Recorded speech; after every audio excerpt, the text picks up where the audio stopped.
When you list the states of matter, you say them like a song. Solid, liquid, gas, plasma, maybe Bose-Einstein condensate if you read science blogs, and then you say the law. At absolute zero, minus 273 degrees Celsius, everything stops. Water becomes ice. Helium becomes solid. Atoms barely move. That is the deepest rule of cold. Except, in June of 2025, a team of physicists in Houston and Grenoble proved that one kind of matter refuses to obey it. A magnet, cooled to 50 thousandths of a degree above absolute zero, colder than deep space, colder than anywhere in the natural universe. And inside that crystal, electron spins kept dancing. Not because they were warm, because they were entangled. This is a fifth macro state of matter. Predicted in 1973, dismissed for half a century, mocked even, one famous theorist called it rather vague bullshit, and the man who saw it first died 5 years before the proof arrived. By the end of this video, you will understand what a quantum spin liquid, or QSL, actually is, why it took 52 years to find, and why the next era of physics, quantum computers, room temperature superconductors, even the boundary of what we call matter, is being built on top of a stubborn old idea that almost nobody believed. Murray Hill, New Jersey, February 1973. Bell Labs is the most important industrial laboratory on Earth. The transistor was born here, the laser, information theory, and in one of its corner offices, a 49-year-old physicist named Philip Warren Anderson is doing something quietly strange. He is drawing triangles. Anderson is already famous. He is on track for a Nobel Prize, which he will win 4 years later. He coined the phrase condensed matter physics because he thought solid state sounded too narrow. He wrote the most cited essay in modern physics, called More is Different. His most famous line, the whole becomes not only more than, but very different from the sum of its parts. On his chalkboard, he draws 3 little arrows on a triangle. Each one wants to point opposite its neighbors. That is what an antiferromagnet does. Up, down, like a tile floor. But on a triangle, you cannot do that. 2 spins manage it. The third one has no consistent choice. Whichever way it points, one neighbor is happy and one is angry. The physics term for this is geometric frustration. The spin is trapped mathematically in indecision. Anderson asks a question nobody had really pressed. What if the spins never settle? What if, even at absolute zero, they keep flickering, not from heat, but from the rules of quantum mechanics? What if the magnet behaves like a liquid forever? He calls it the Resonating Valence Bond state, RVB. He sends the paper to a small journal called Materials Research Bulletin, Volume 8, pages 153 to 160. Almost nobody reads it.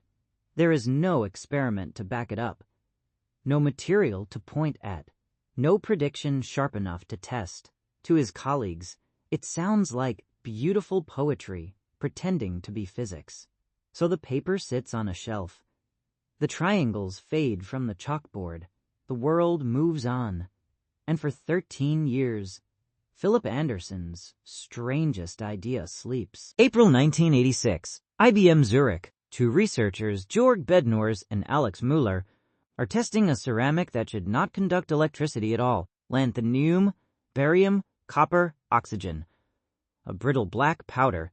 They cool it down. They watch the resistance. At 35 Kelvin, the resistance falls off a cliff. Superconductivity in a ceramic. At a temperature nobody believed possible, within months, the discovery breaks every record in physics. 18 months later, Bednorz and Müller win the Nobel Prize, the fastest gap between discovery and Nobel in physics history. But the field has a problem. Nobody knows how it works. For 70 years, every superconductor had been explained by one theory: pairs of electrons gliding together through a vibrating crystal. This new material breaks the theory in half. The temperature is too high. The pairing is too strong. The math falls apart. Across the United States, in Princeton, Philip Anderson reads the IBM paper, and something inside him lights up. Because the parent compound, the boring, insulating version of this ceramic, is exactly the kind of triangular, frustrated magnet he predicted in 1973. He sits down and writes a 4-page paper. He sends it to Science magazine, March 6, 1987. His claim is enormous. The insulator, he says, is a quantum spin liquid, an RVB state, and when you dope it with a few extra electrons, the same entangled pairs that were spin bonds turn into the superconducting pairs. In his exact words, the pre-existing magnetic singlet pairs of the insulating state become charged superconducting pairs when the insulator is doped sufficiently strongly. That is one sentence. It is also a complete theory of the biggest mystery in modern physics. The reaction is fierce. Hundreds of competing theories explode out of every university with a condensed matter group. Anderson is the loudest, most senior voice, and he is making the boldest claim. Some agree, many push back hard. Somewhere, in a hallway, at a conference bar, the exact moment is lost to time. A prominent theorist coins a nickname for Anderson's idea. Rather vague bullshit. RVB. The joke spreads through the field like wildfire. Anderson hears it. He never quite shakes it off. For the next 30 years, every talk he gives, every paper he defends, that nickname is in the room with him. But here's the thing. About a stubborn man with a Nobel Prize and a chalkboard, he does not stop. If Anderson is right, somewhere in the world, there is a real crystal that hosts a quantum spin liquid. The hunt begins. A QSL is not one state. It is a whole zoo. There are gapped ones and gapless ones, two-dimensional ones and three-dimensional ones. Some host particles called spinons. Some host visons.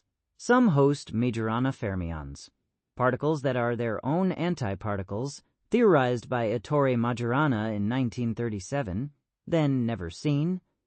The hunters need a material with two things: a geometry that frustrates the spin so badly they can never order, and a quietness, no impurities, no stray magnetism, no noise to mask the signal.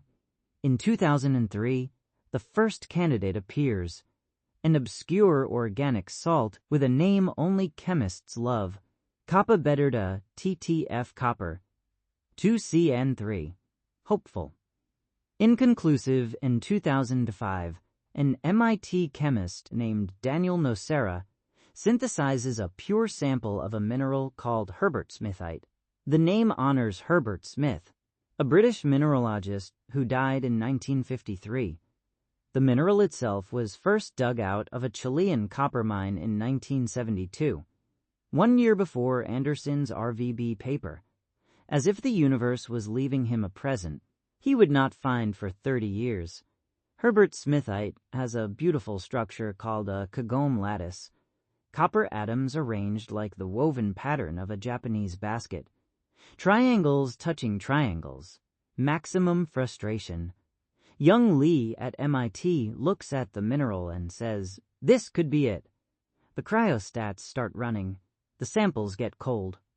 50 Kelvin, 5 Kelvin, 1 Kelvin, down to 50 millikelvin, 1/20,000th of a degree above absolute zero. The atoms in the lattice are essentially motionless. And the spins do not order. Not at 50 millikelvin. Not at any temperature they can reach. In a normal magnet, by this temperature, the spins would have frozen into rigid up-down patterns. 3 orders of magnitude warmer. Here, nothing. The pattern stays liquid. Excitement spikes. Then, the doubt creeps in. Because the absence of order is not the same as the presence of quantum spin liquid, maybe the impurities are smearing the signal. Maybe the spins are frozen, just in a way the experiment cannot see. Maybe the geometry hides something boring. The community needs more than "we did not find order." It needs to find the strange particles a QSL is supposed to make. Spinons that carry half an electron's spin without any charge. Photons made of pure entanglement instead of electromagnetic field. For 2 decades, every claim of a sighting has an alternative explanation. Every signal could be phonons. Every spectrum could be impurity. Every paper says, almost, almost, almost, for 30 years. 2006, a Russian-born theorist at Caltech named Alexei Kitaev does something the field has been waiting for since Anderson. He writes down a Hamiltonian for a quantum spin liquid that is exactly solvable. Not approximately, not numerically, exactly. On paper, with a pencil, a 110-page monument published in Annals of Physics called Anyons in an Exactly Solved Model and Beyond. In Kitaev's model, spins sit on a honeycomb lattice, and the interactions between them are special. They depend on which direction the bond points. He proves that the ground state is a quantum spin liquid, and he proves what excitations live inside it. Free particles called Majorana fermions, anyons that braid around each other in strange topological ways. For the first time, QSL stops being a metaphor. It becomes a target. Find a material that obeys this Hamiltonian. Find the Majoranas inside it.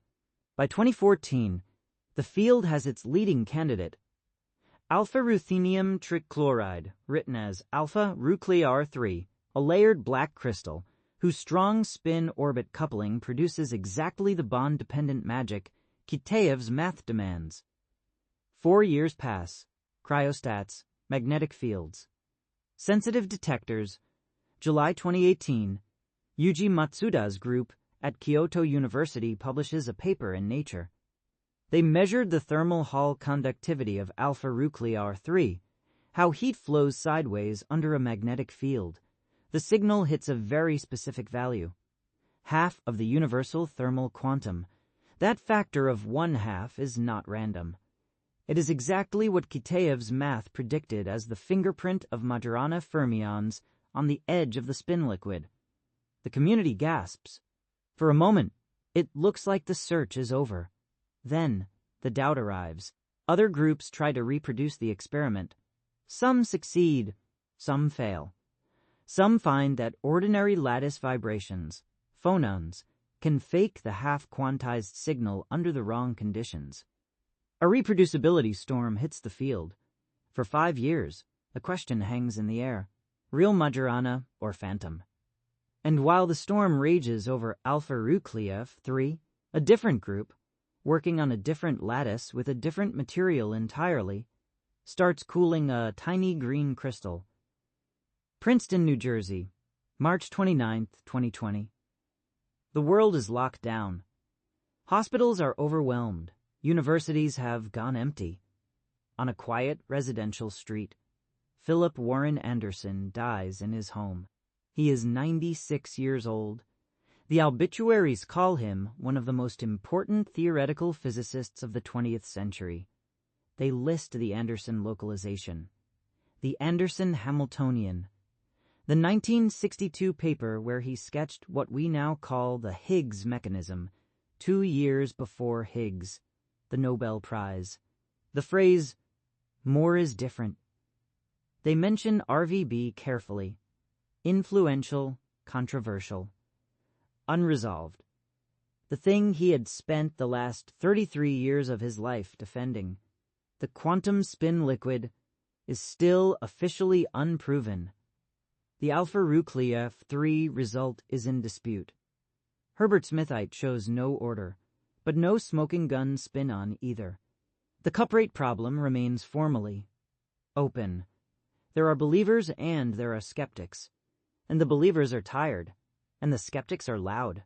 Imagine being him. You are 49 years old when you draw your first triangle on a chalkboard. You are 63 when you connect it to the hottest puzzle in superconductivity. You are 80 when you start hearing your most beautiful idea, called rather vague bullshit in your own field. You are 96 when you die, with the verdict still pending. He never sees the answer. In May 2023, a review paper appears on the Archive. The title is plain: 50 Years of Quantum Spin Liquids. The authors, Steve Kivelson and Shivachi Sundhi, write a careful summary of half a century of work.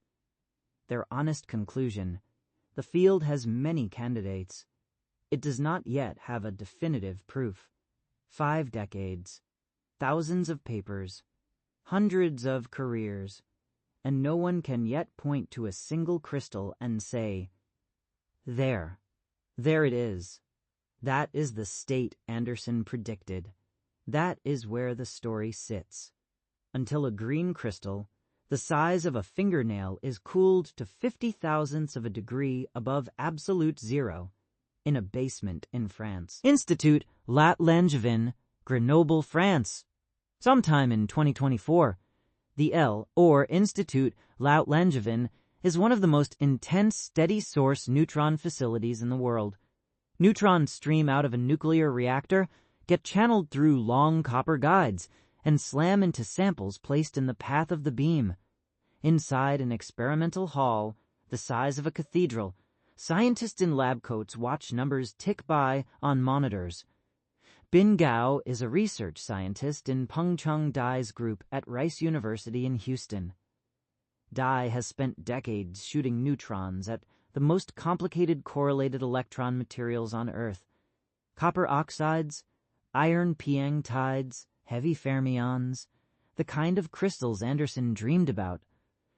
The sample today is cerium zirconium oxide, chemical formula Ce2ZR2O7, a pyroxylor crystal, cubic, faintly green, smaller than a fingernail. Inside the dilution refrigerator, layer by layer, the crystal gets cold. 4 Kelvin, 1 Kelvin, 100 millikelvin, 50 millikelvin. The coldest place inside any building on Earth tonight. Outside the cryostat, the metal walls are slick with condensation. Frost climbs the seams. Inside, the green crystal sits in absolute silence, in absolute darkness, in a magnetic environment so still it would scare a compass. The polarized neutron beam fires. For weeks, the data accumulates. Bin Gao stares at it. And then, slowly, out of the noise, a shape begins to emerge. A sharp dispersion rising from the origin. A line that does not belong in a frozen magnet. A line that looks, to anyone who has ever taken a physics course, exactly like the dispersion of light in Ce2ZR2O7 at 50 millikelvin. Entangled spins are creating excitations that behave like photons.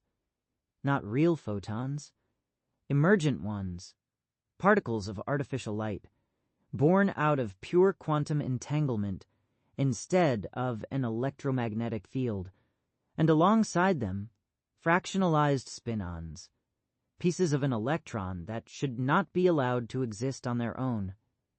The team works for months, making sure the signal is real. They check it against 3 sets of theoretical predictions, including the dipole-octopole spin ice model. They run thermodynamic measurements in Vienna. They compare the spectrum to calculations from the University of Toronto. Every cross-check fits. June 19th, 2025. Nature Physics publishes the paper. The title is unsexy: Neutron Scattering and Thermodynamic Evidence for Emergent Photons and Fractionalization in a Pyroxylor Spin Ice. The meaning is enormous. The first direct, clean, 3-dimensional confirmation of a quantum spin liquid. Pengcheng Dai's words in the press release. We've answered a major open question by directly detecting these excitations. This confirms that Ce2Zr207 behaves as a true quantum spin ice, a special class of quantum spin liquids in 3 dimensions. Bin-Gao, the first author, the person who stared at the data. This surprising result encourages scientists to look deeper into such unique materials, potentially changing how we understand magnets and the behavior of materials in the extreme quantum regime. 52 years after a 49-year-old man at Bell Labs sketched a triangle on his chalkboard, 5 years after his funeral, the quantum spin liquid is real. So what does this story actually mean? It means the list of states of matter you learned in school is incomplete. Solid, liquid, gas, plasma, and now a 5th macro category. Topological phases.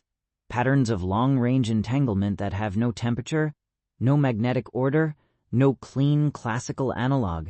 Phases that Landau's 80-year-old framework of broken symmetry cannot describe.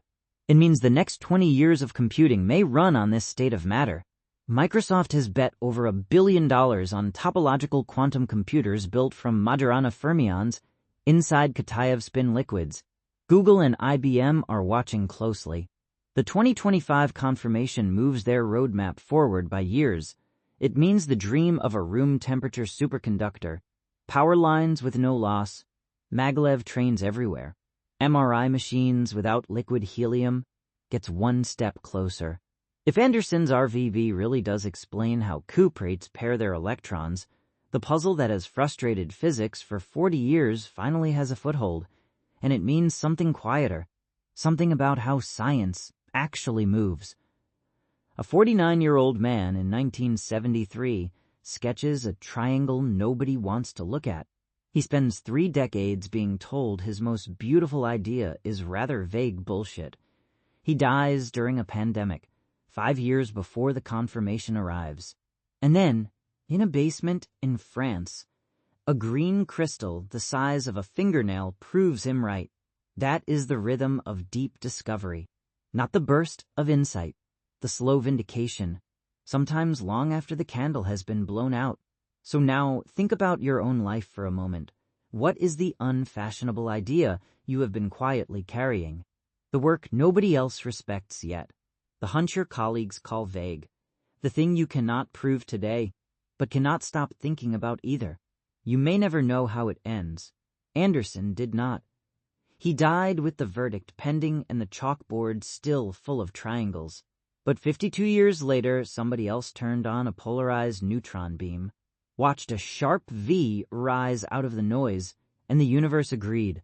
Some predictions take a lifetime. Some take more than one. Keep drawing your triangles anyway. And now look up. Because if a state of matter can hide inside a green crystal for half a century, what else is hiding in plain sight? Right now, in cosmology departments around the world, physicists are taking seriously an idea that makes RVB look mild. They are asking, what if everything you remember about your life is a quantum fluctuation? What if your brain, your memories, even this video, just popped into existence a moment ago, fully formed, inside the vast, empty heat death of a far future universe? A single conscious observer, floating in nothing, mistaken about being real. The math says it should happen more often than the universe we think we live in. The physicists call it the Boltzmann brain, and the longer you stare at it, the harder it becomes to prove that you are not one. Great title suggestions. 5 options. 1. The 5th state of matter. Proven 52 years late. Anderson was right. He died before they proved it. Cuprate, quantum spin liquid. A crystal that won't freeze. Title. Suggestions. 5 options. 1. The 5th state of matter. Proven 52 years late. 2. Anderson was right. He died before they proved it. 3. Quantum spin liquid. A crystal that won't freeze. Before, they called it rather vague bullshit. In 2025, It was real. 5. The magnet that stays liquid at absolute zero.